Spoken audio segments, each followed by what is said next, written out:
My name is Sabrina Vale, and I was 36 years old when my family made me sit in the kitchen at Thanksgiving. Not because there were no chairs. There were 2 empty chairs in the dining room. I saw them through the doorway, polished and waiting under the chandelier, one beside my mother and one beside my sister. But my mother touched my elbow, smiled like the neighbors might be watching, and said, "The dining room is for the people who kept this family together." Then she pointed me toward a folding chair beside the pantry. My 15-year-old daughter, Emery, was seated in the dining room with the cousins. She looked back at me 3 times while my sister's husband poured wine and my father carved the turkey like nothing was wrong. I told her with my eyes to stay calm. I had come prepared to be ignored. I had not come prepared to be displayed as a warning. What my parents did not know was that the green recipe tin in my tote bag did not hold recipes anymore. It held my grandmother's caregiver ledger, 3 property tax receipts, a copy of the recorded deed to her house, and the letter she wrote 2 weeks before she died. What they also did not know was that after dessert, while they stood in the dining room to announce that I would be signing away my share of Grandma Opal's house to cover a $168,400 family debt, my daughter would stand up before I did. And the first thing she would say was, "Before my mom signs anything, everyone should know why she is eating by the sink." Before I tell you what happened next, welcome back to Hush and Tell Stories. If you have ever been treated like an outsider until your name was needed on a document, this story is for you. Tell me in the comments where the real family table was in your life, and subscribe if quiet truth is the kind of ending you understand. I grew up in Hollow Bend, Missouri, a town small enough that people knew your parents before they learned your name and polite enough to call family damage private business. My father, Dennis Vale, owned Vale Hardware on Cedar Street. He was a good man to borrow a ladder from and a hard man to owe anything to. Customers called him dependable. At home, dependable meant stubborn, proud, and convinced that his sacrifices gave him the right to spend everyone else's. My mother, Colleen, was the keeper of the family image. She had a soft voice, a good pearl necklace, and a way of saying "sweetheart" that could make you feel 6 years old and guilty before she finished the sentence. At church potlucks, she carried casseroles and remembered birthdays. At home, she remembered every mistake you had ever made and arranged them like evidence. My younger sister, Kendra, was 3 years behind me and somehow always in front. If Kendra was late, traffic was terrible. If I was late, I was inconsiderate. If Kendra cried, the whole house paused. If I cried, Mom told me to pull myself together before Dad came home. Kendra was beautiful in that effortless, golden child way that made adults forgive her before she apologized. She had wide blue eyes, soft blonde hair, and the gift of making need sound like injury. When she wanted something, she did not ask directly. She looked wounded until someone guessed correctly. I was not golden, I was useful. I learned early that usefulness was the safest kind of love in our house. I packed Kendra's lunch when Mom forgot. I swept the hardware store aisles after school. I helped Dad count cash drawer slips before I understood what gross margin meant. I watched our grandmother when her knees got bad because, as Mom said, "You have the patient temperament."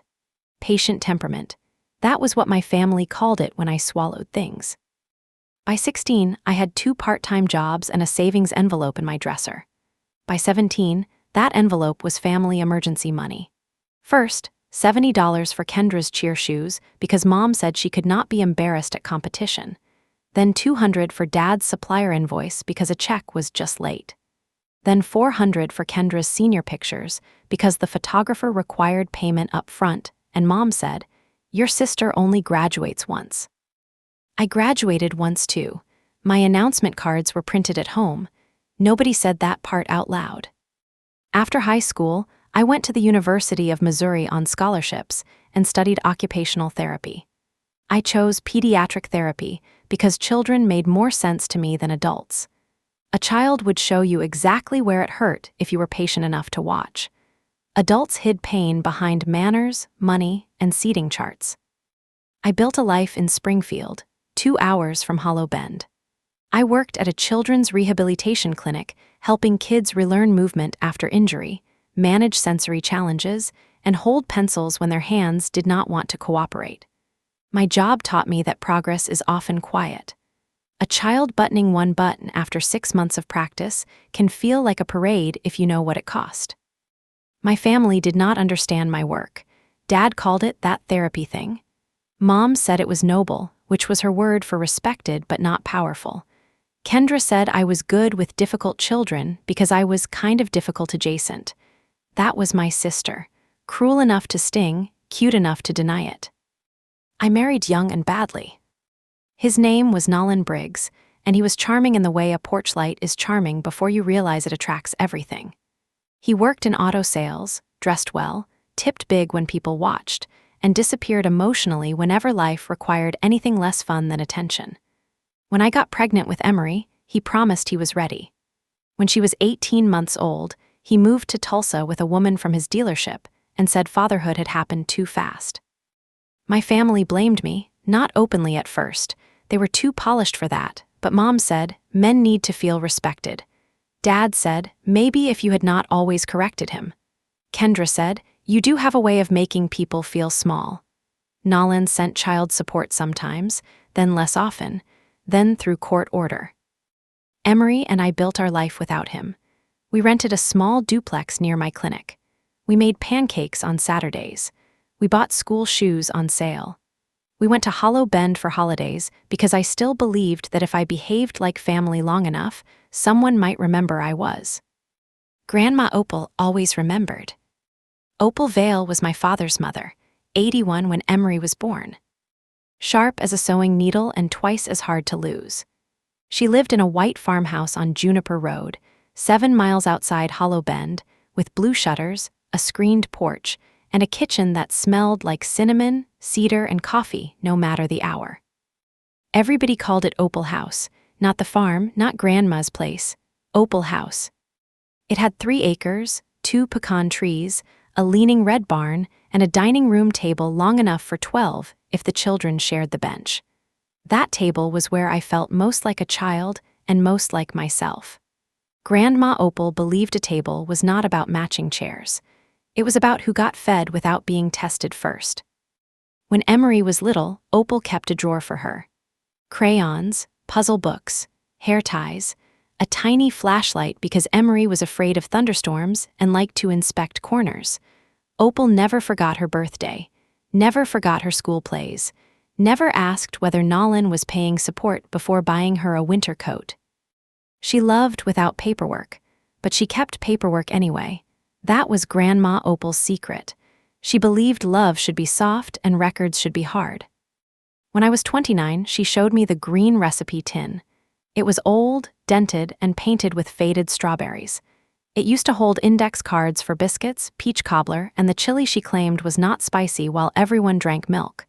By then, it held receipts, property taxes, home insurance, medication copays, caregiver schedules, a copy of a beneficiary deed.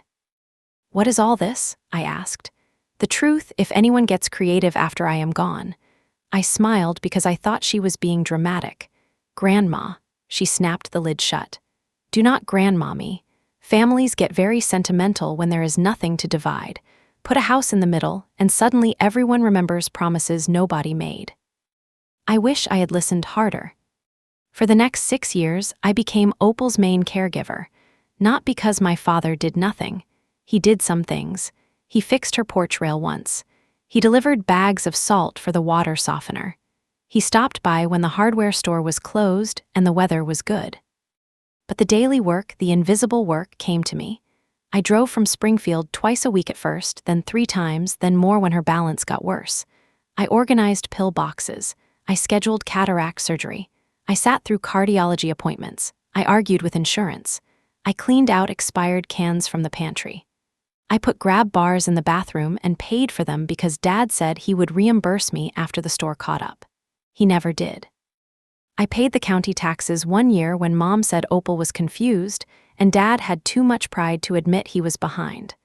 I paid the home insurance another year when the notice came to my grandmother's mailbox, and she cried because she thought she had lost the house. I kept receipts because Opal made me. "Do not let them call your help a hobby," she said. Kendra visited when there was a reason to post.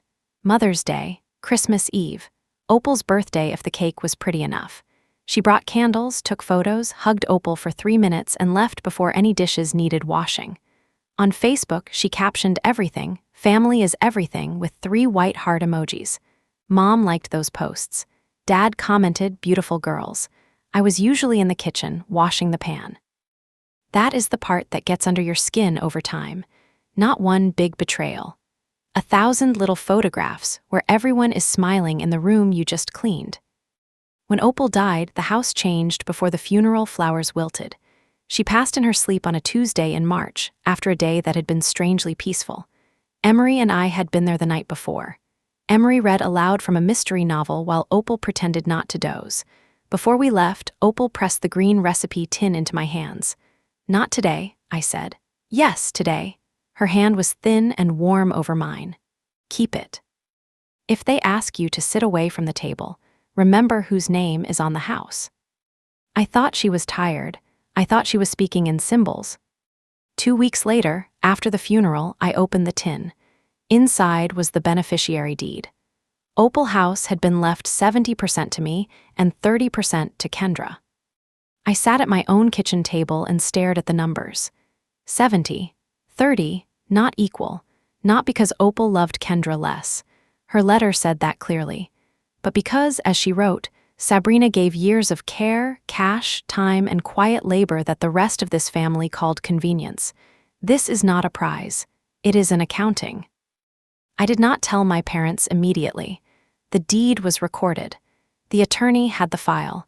It was not secret legally, but emotionally, I needed to breathe before the family turned it into a trial. They found out within a month. Dad called me on a Thursday night. "No hello. Did you know Mom gave you 70% of the house?" "Yes." Silence. "Why didn't you say something?" "Because I was grieving." He hailed through his nose. "Kendra is devastated. I did not write the deed. You influenced her." That one hurt. I was standing in my laundry room with a basket of Emery's clothes at my feet, still wearing scrubs from work, and my father made years of caregiving sound like a con. "I drove her to oncology appointments," I said. "I changed her sheets. I paid her insurance. I was with her the night before she died. If that is influence, then yes, I influenced her by showing up." Dad's voice hardened. "Do not talk to me like a caseworker. I am talking like a daughter who is tired." Mom called next. She cried quietly, which was always more dangerous than shouting. "Your sister feels erased. Grandma left her 30%. Don't be technical. It is a deed. Technical matters. Family matters more. Then why is family only mentioned when paper doesn't say what you want?" She hung up. Kendra did not call for 3 weeks. Then she sent a text. "Hope 70% keeps you warm." I did not answer. After that, holidays became complicated. Easter happened without an invitation. 4th of July was at Kendra's house. I saw photos of my parents, cousins, and red, white, blue cupcakes online. Labor Day passed quietly. Then 2 weeks before Thanksgiving, Mom called. "Sabrina, I am tired of this." I was packing Emery's lunch, listening on speaker while slicing apples. "Tired of what?" "Division. Your grandmother would be heartbroken." That was how my mother used dead people, as witnesses who could not object. Would she? "Do not be ugly. Thanksgiving is at our house this year. I want you and Emery there." I looked at Emery, who was filling her water bottle. She paused and watched my face. "Are we invited as family or as a discussion topic?" Mom sighed. "This is exactly what I mean, always defensive." That did not answer me. "You are invited because you are my daughter." There it was. The word I had spent my life trying to earn. Daughter. I wanted to believe it. Emery did not. After I hung up, she leaned against the counter and said, "Grandma Colleen wants something." "Maybe." "No, definitely. She uses the soft voice when she wants something." I looked at my 15-year-old daughter, dark curls shoved into a messy bun, one sock orange and one sock gray, seeing clearly what I had needed decades to understand. You do not have to come. She rolled her eyes. I am not letting you go alone. You are 15. And observant. That was true. Emery was quiet around my family, but not shy. She was a listener, a noticer. She remembered who interrupted whom. She remembered which relatives called her sweetie only when her grandmother was nearby. She had inherited my attention to detail and Grandma Opal's refusal to be impressed by polish. The night before Thanksgiving, I packed the green recipe tin in my tote bag. Not because I planned a confrontation, because Opal had told me to keep it close. Inside were copies, not originals, the beneficiary deed, the caregiver ledger, the tax receipts, the insurance receipts, a handwritten letter from Opal, and a spreadsheet I had made because some habits become armor. Total documented money I had spent on Opal House and Opal's care over 6 years, $52,740. Total documented hours of caregiving, appointments, and overnight stays, 1,186. I did not expect to show it, but I had learned the hard way that in my family, if you entered a room without proof, they would furnish it with lies. Thanksgiving morning was cold and bright. Emery and I drove to Hollow Bend with a sweet potato casserole wrapped in towels on the back seat and the green recipe tin under my feet. My parents lived in a white 2-story house on Laurel Court, the kind of place with a formal dining room no one used unless there were guests to impress. There were many cars outside, too many. My parents' driveway held Dad's truck, Mom's sedan, Kendra's white SUV, and a black Cadillac I did not recognize. Along the curb were my Aunt Maribel's station wagon, Cousin Dory's minivan, and a silver pickup from Kendra's in-laws. Emery looked at the cars. Small Thanksgiving, I never said small. You hoped small, she was right. Inside, the house smelled like turkey, butter, cinnamon, and tension disguised as tradition. Mom opened the door wearing a cranberry-colored sweater and her good earrings. Sabrina, she said, hugging me with one arm while looking over my shoulder at the street. Emery, sweetheart, look how tall you are. Hi, Grandma. Mom winced slightly at Grandma. She preferred grandmother calling, but Emery had never cooperated. Dad came from the dining room wiping his hands on a towel. There's my girls. That phrase always startled me because he used it when other people were present. Kendra appeared behind him, holding a glass of white wine though it was only noon. Her husband, Brock, stood beside her. Brock was a contractor with expensive boots, a loud laugh, and the confidence of a man who believed every room owed him agreement. He and Kendra owned a home staging and event rental business called Linen and Lantern, which had looked successful online for 2 years and smelled like unpaid storage fees whenever Dad mentioned it. Kendra air-kissed near my cheek. Happy Thanksgiving, cute casserole. Thank you. Her eyes flicked to my tote bag. What is that? My bag, she smiled. Still literal. From the dining room, I heard laughter. I glanced through the doorway and saw the table. Mom's wedding china. Crystal water glasses. Place cards in gold holders. 12 chairs. My stomach tightened. There was a place card for Dennis. Colleen, Kendra, Brock, Emery, Aunt Maribel, Uncle Ted, Cousin Dory, Brock's parents, Len and Susanna, a man I did not know named Russell Hake, a woman named Yvonne Hake, no Sabrina. I looked again because sometimes humiliation makes you doubt your own eyes. No Sabrina. Mom touched my elbow. We had a little seating puzzle. Where am I sitting? She smiled as if answering a child. Kitchen table, sweetheart. It will be quieter there. Emery turned. What? Mom's smile sharpened. The dining room is full, and I thought your mother might be more comfortable where she can help with serving. I looked at the dining room again. 2 empty chairs had been pushed against the wall near the hutch. Those chairs? Reserved for dessert rotation. Dessert rotation. That was new. Dad looked at the floor. Kendra sipped wine. Brock watched like a man at an auction. I could feel Emery gathering herself beside me. I reached lightly for her wrist. Not here, my fingers said. Not yet. Mom leaned closer, voice low enough for me but not low enough for Emery. The dining room is for the people who kept this family together. There it was, the real seating chart, not space. Status. I wanted to say something. I wanted to ask who paid Opal's insurance while Kendra was posting brunch photos, who sat through cardiology appointments, who cleaned the bathroom after chemo made Opal sick, who gave Grandma a sponge bath with one hand while answering school nurse calls with the other.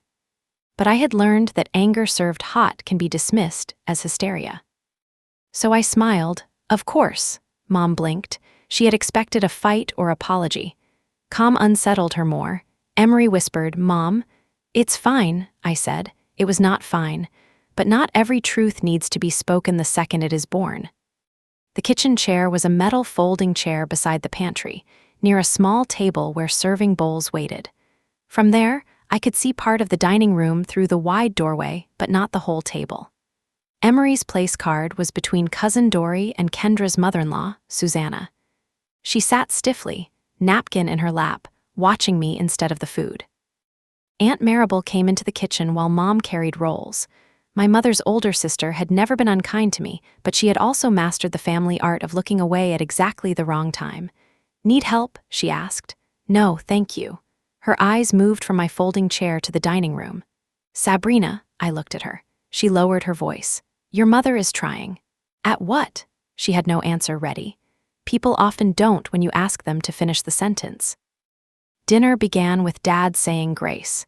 He thanked God for family, reconciliation, provision, and the wisdom to put old resentments behind us. My name was not spoken, but every word walked toward me. Then plates moved. Turkey, dressing, mashed potatoes, green beans, cranberry sauce. I helped pass things from the kitchen because the room had been designed to make refusal look rude. Mom kept calling, "Sabrina, can you bring the gravy?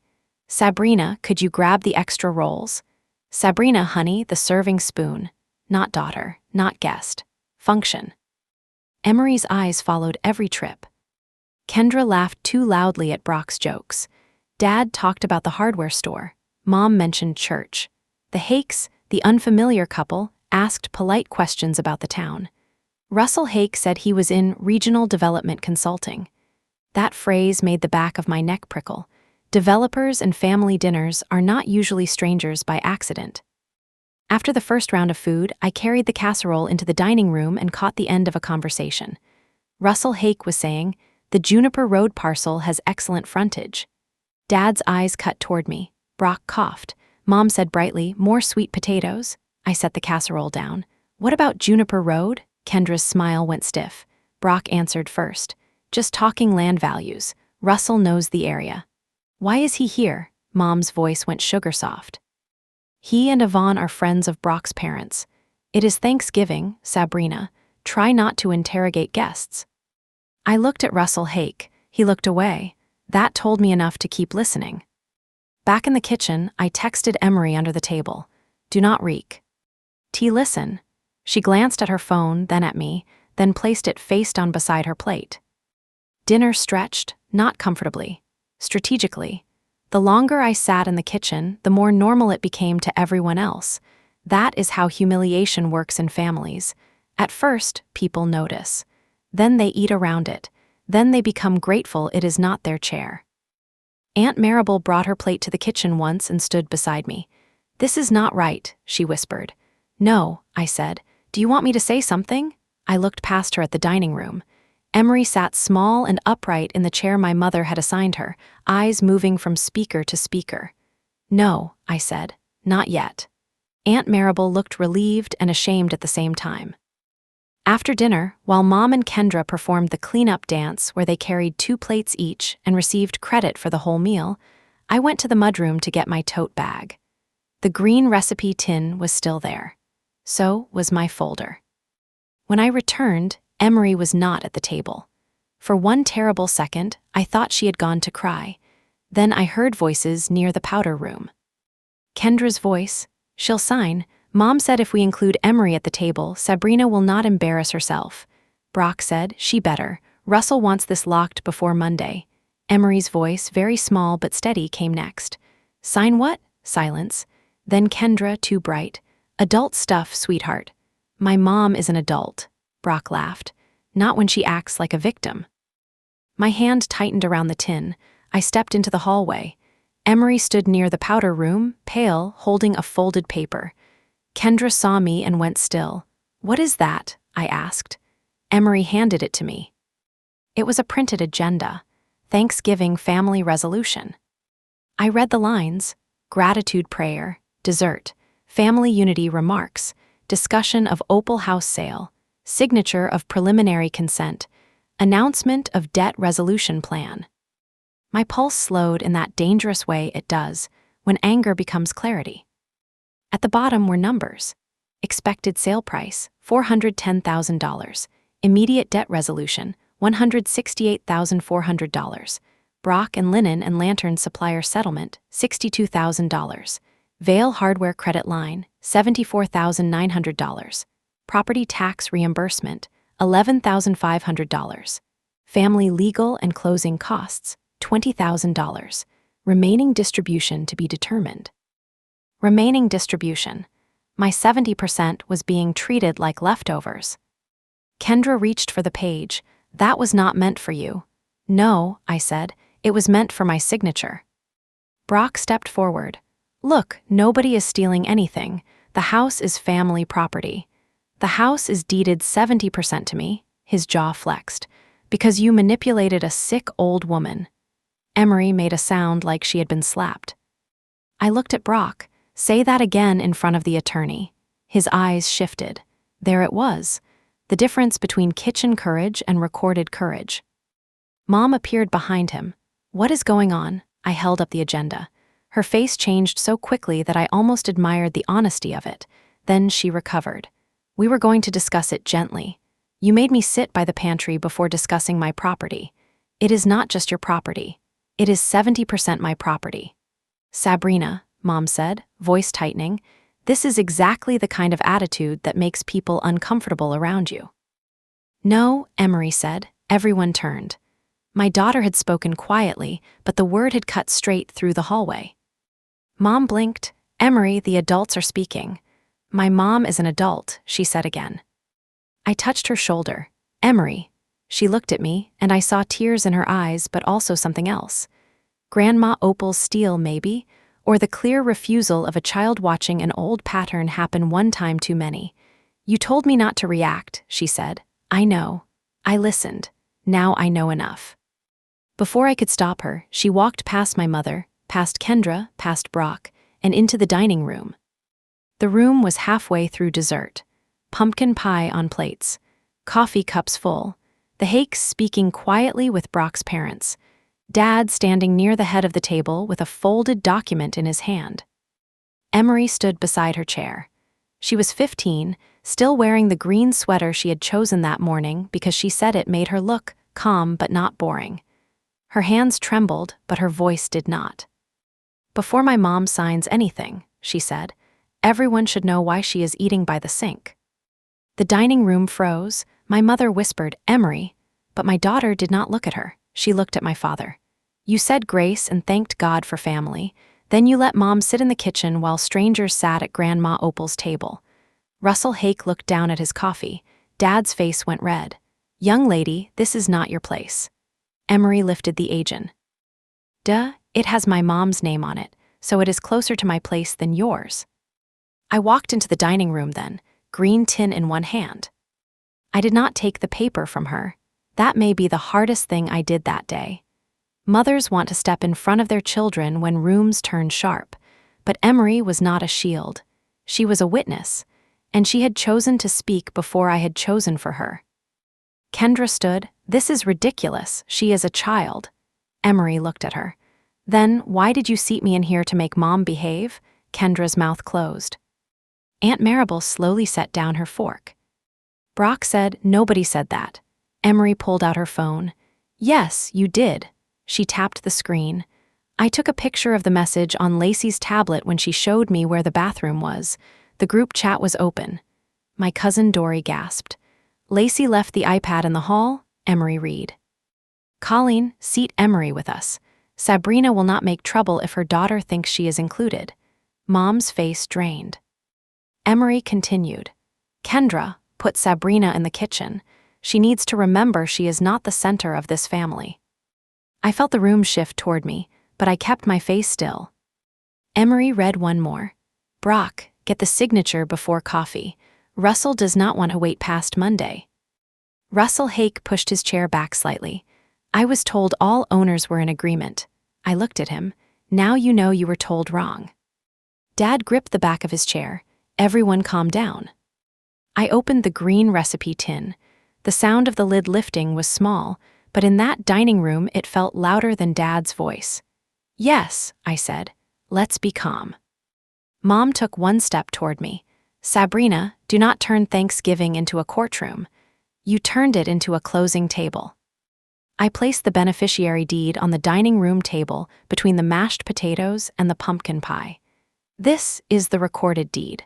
Opal House is 70% mine and 30% Kendra's. No sale happens without my consent. Then I placed the caregiver ledger beside it. This is Grandma Opal's handwriting, recording who helped, who paid, and who showed up. Kendra rolled her eyes, but her eyes were wet. She was confused half the time. No, I said. She was sick.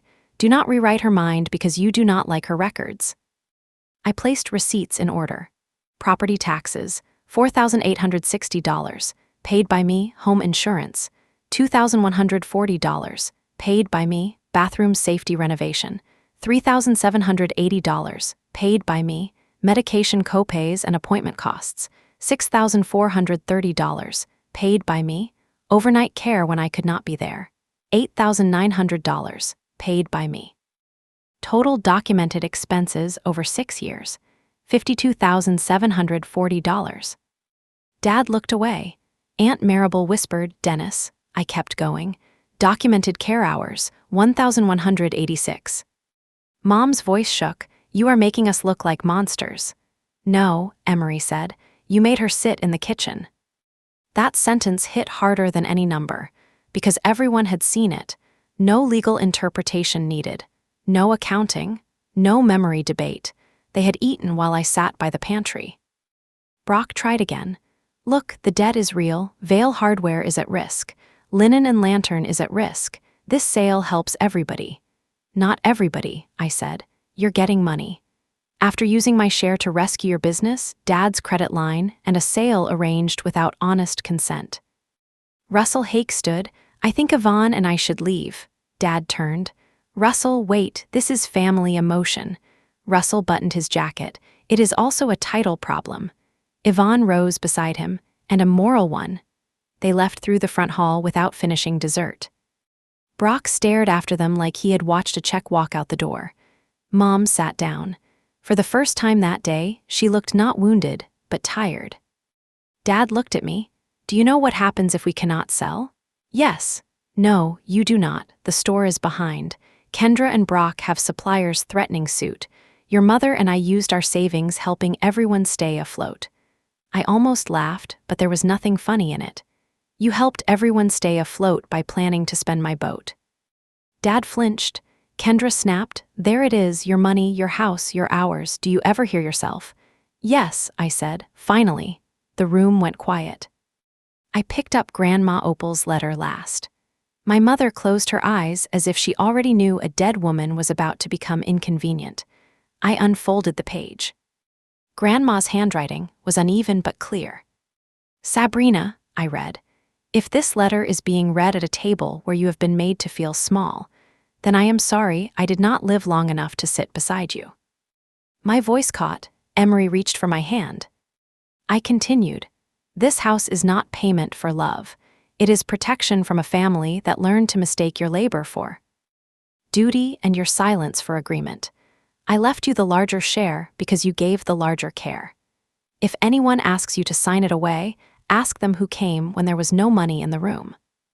Nobody moved, even Brock was still. I read the last line. A table that needs your signature does not get to decide whether you are family. Aunt Marable cried first, not loud, one hand over her mouth, shoulders shaking. Dad sat down slowly. Mom stared at the tablecloth. Kendra looked at the letter like it had slapped her from the grave. I folded it carefully, then I looked at my father.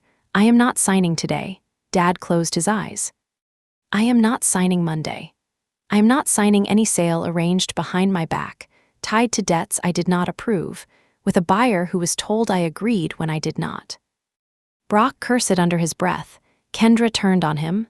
Don't. That surprised me. Maybe it surprised her too. Mom whispered, what are we supposed to do? I looked at her. Tell the truth about the debt. Negotiate with creditors. Sell things you own. Downsize. Close what is failing. Ask for help honestly. But you do not get to humiliate me in the kitchen and use my signature in the dining room. Dad's eyes filled. He did not speak. That was his pattern. Silence when speech would require accountability. Emery looked at him. Grandpa, you always tell people at the store that good tools matter because bad tools hurt people. My mom is not a tool. He broke then, not dramatically. His face folded and he looked down at his hands. I know, he whispered. Mom said, Dennis, but he shook his head. No, Colleen, she is right. Kendra wiped her face. Dad, he looked at my sister. We did put Sabrina in the kitchen. Nobody could argue with that. There are moments when the simplest fact becomes the one no performance can survive. Mom stood abruptly.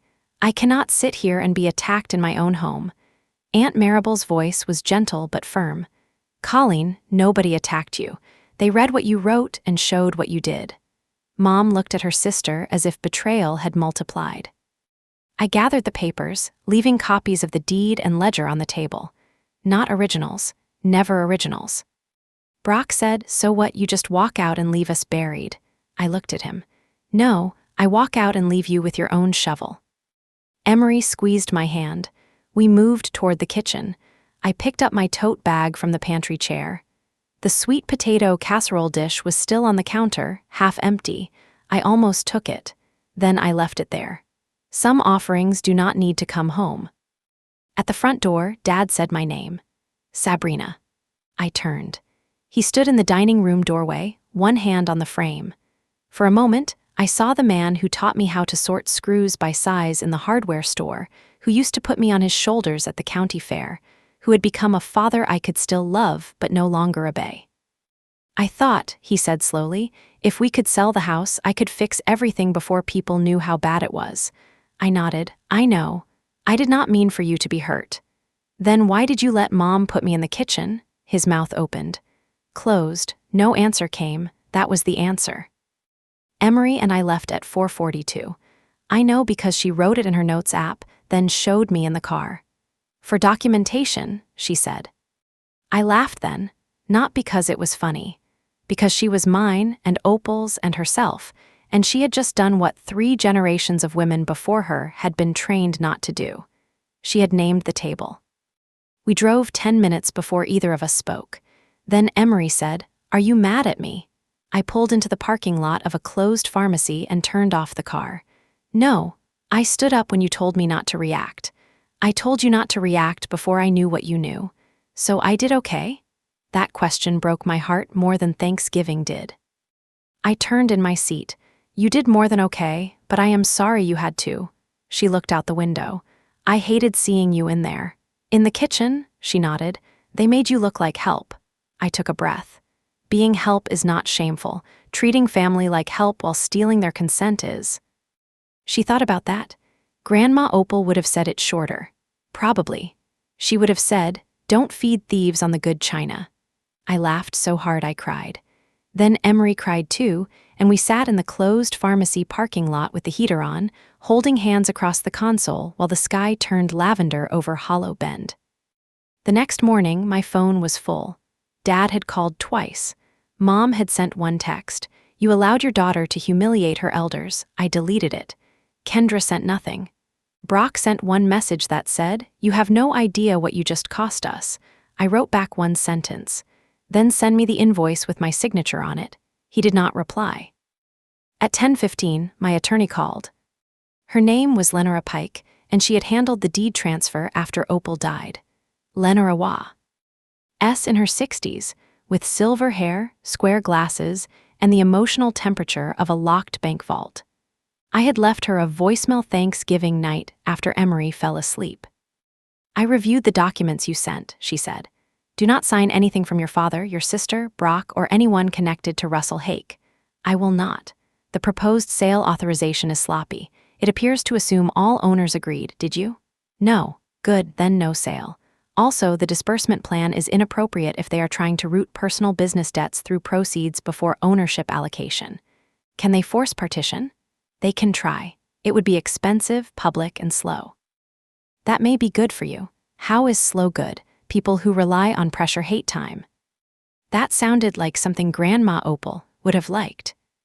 Lenora sent a letter that afternoon to Russell Hake, my parents, Brock, and Kendra. It stated that I did not consent to sale, that any representation of my agreement was false, that my ownership interest was 70% according to recorded deed, and that any further attempts to secure my signature under false pretenses should be directed to her office. By Monday, Russell Hake formally withdrew his offer. By Tuesday, Brock's supplier filed suit. By Friday, Vail Hardware's credit line issue reached the bank. None of those things were caused by me. They were revealed by me refusing to be the curtain. That distinction took practice. My mother did not make it easy. She called Aunt Marable, who called me. Your mother says your father has not slept. I am sorry he is under stress. She says the store could be in real trouble. I am sorry the store is in trouble. She says you could stop all this. No, I said. I could delay consequences by paying with Opal's house. That is different. Aunt Marable was quiet. Then she said, you are right. I was not expecting that. She continued, I should have said something at Thanksgiving before Emery had to. Yes, I am sorry. That apology was not large enough to fix the chair by the pantry, but it was clean. I accepted it. Dad came to Springfield 2 weeks later. He did not warn me. He called from the parking lot of my clinic at 5:20 on a Tuesday. I am outside, he said. Why? I need to talk. I am not discussing the sale without Lenora. I know. I almost said no. Then I looked through the clinic window and saw him standing beside his truck, cap in hand, looking smaller than the man who carved turkey in the dining room. I met him at a picnic table behind the clinic. He sat across from me and placed a white envelope between us. What is that? Receipts. For what? Some things I found. Payments you made for Mom, for Opal, for the store. I went through old files. I did not touch it. He looked at his hands. I knew you helped. I did not know how much. Or I did know and made myself not know. I am not sure which is worse. The second, he nodded. Yes. We sat in the cold. He said, your mother is angry. I know. Kendra is angry. I know. Brock blames everybody but himself. I also know that. Dad almost smiled, then didn't. I am going to sell the lake boat and the extra warehouse lot. It will not fix everything, but it will help the store. Kendra and Brock will have to handle their business separately. That sounds right. I should have done that before. Yes. He flinched, but he did not argue. That mattered. Then he said, I am sorry I let you sit in the kitchen. My throat tightened. Not sorry you felt hurt. Not sorry the day went badly. Sorry I let you sit in the kitchen. The exact wound. That is how you know an apology has found the right door. I heard you, I said. He nodded. I do not expect you to forgive me quickly. Good. For the first time in years, he laughed a little. Then he said, Emery is brave. She should not have had to be. No, he said, she should not have. He left without asking for a signature, money, or reassurance that he was still a good father. That was the first visit that felt like maybe something could change. Not heal. Chain. Kendra took longer. She showed up at my duplex a month after Thanksgiving with no makeup, a puffy coat, and a bakery box from the grocery store. I brought muffins, she said. You don't bake. They are not good muffins. At least you are honest. She looked almost amused, then nervous again. I let her in because Emery was at debate practice, and because part of me wanted to know what my sister sounded like without an audience. She sat at my kitchen table and stared at the mug I gave her. Brock and I are separating. I had suspected. I am sorry. He says I cost him the sale because I made everything emotional. I said nothing. She looked up. I did, didn't I? You helped, she nodded, a clean answer for once. I knew Mom was putting you in the kitchen, she said. I thought it would make you mad, and if you got mad, everyone would see why. Oh, we're the problem. That sentence sat between us, ugly and honest. Thank you for saying it plainly. I hate that I did that. Good. She looked startled. I did not soften it. Some shame is useful when it is finally pointed in the correct direction. Kendra wiped under one eye. I don't know how to be around you without feeling like I am losing. Then maybe stop making everything a contest. I don't know how. That was the first thing she had said that sounded like a real person instead of a role. I did not offer money. I did not offer to call Lenora. I did not offer a room, a plan, or rescue. I said, therapy helps. She laughed through tears. Of course you would say that. Yes, because it does. Before she left, she asked if she could apologize to Emery. I said not yet. She is 15, I told her. You do not get to use her forgiveness to feel better. Kendra nodded. For once, she accepted a no without converting it into an injury. My mother remained the wall. She sent cards, not apologies, cards, a Christmas card with a snow-covered church. Family belongs together, a New Year's text. I hope this year softens all our hearts, an Easter message. Your grandmother would not want division. I replied to none of them. Finally in May, she mailed a small envelope. Inside was a place card. Sabrina, gold ink, cream cardstock. It matched the Thanksgiving table. On the back, she had written, I should have put this where you belonged. No apology beyond that. No, I am sorry. No explanation, just one sentence. I showed Emery. She read it and said, that is a start, not a finish. Exactly. We placed it in the green recipe tin under a new tab labeled Maybe. Opal House did not sell. Instead, something better happened slowly. Lenora helped me and Kendra draft a co-ownership agreement. Not emotional, not pretty, clear. I would keep my 70%. Kendra would keep 30%. Any sale required written consent. Expenses would be documented. If one of us paid more, it would be credited. No business debts could attach to the house without both owners' approval. No one could invite a buyer to a holiday meal and call it conversation. That last part was not written exactly that way, but I knew it was there. Dad helped repair the porch. He brought invoices and asked before buying materials. The first time he said, I can send you the receipt, I almost cried.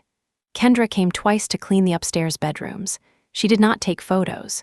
Aunt Maribel donated Opal's sewing machine to a local quilting group after asking me first. Emery planted lavender by the back steps because she said the house needed something that smelled like a memory without acting haunted. We spent the next Thanksgiving at Opal House. Not my parents' house, not Kendra's, Opal House. I did not host the whole family. I hosted the people who could sit at a table without using it as leverage. Emery, Dad after asking if he was welcome, Aunt Maribel, Kendra for dessert only because that was what felt safe. My mother was not there. She was invited to send a note. She did not. I set the dining room table with mismatched chairs. Grandma Opal's china. Paper napkins because I hate ironing linen. The green recipe tin sat on the sideboard, not as a threat, but as a witness. Before we ate, Emery stood.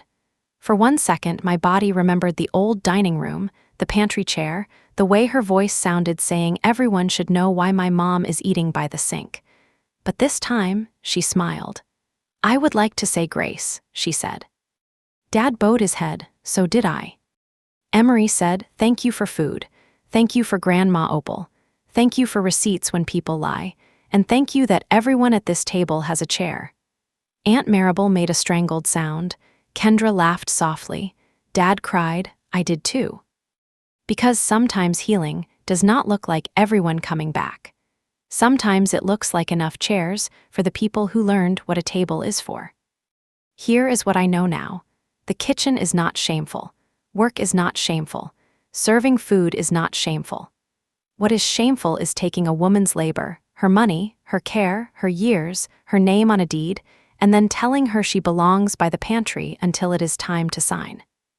My family made me sit in the kitchen at Thanksgiving. Then my daughter stood up in the dining room. She did not scream.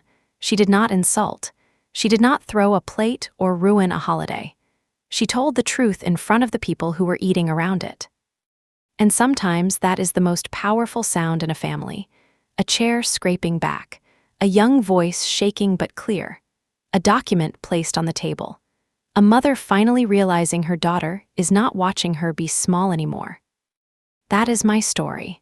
If you have ever been seated where they thought you belonged, only to realize the truth had your name on it, tell me what you would have done. Would you have stayed quiet, walked out, or let every receipt speak? Share this with someone who needs perm. Ishin to stop eating in the kitchen of their own life. Subscribe to Hush and Tell Stories for more stories about family betrayal, quiet strength, painful truth, and the moment someone finally protects their place at the table. I will see you in the next one.